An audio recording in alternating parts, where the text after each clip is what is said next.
Breast milk सिर्फ food नहीं, baby का पहला वैक्सीन है। Every drop of breast milk contains 1 to 10 million beneficial bacteria जो बेबी के गट में माइक्रोबायोम बनाते हैं। ये टाइनी बैक्टीरिया बेबी के इम्यून सिस्टम, डाइजेशन और ब्रेन डेवलपमेंट में मेजर रोल प्ले करते हैं। In fact, research also says that breast feed babies में इन्फेक्शन का रिस्क 40% कम होता है and in later life obesity का रिस्क 30% तक कम।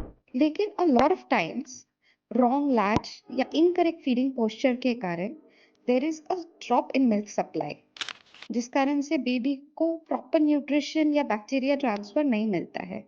ऑल्सो देर आर टाइम्स कि मिल्क सप्लाई कम होने के कारण बच्चा फीड करते करते सो जाता है and that is why lactation guidance is essential for new mom. Feed immunity, not just milk. Get expert lactation guidance at Motherhood Bliss because every drop counts.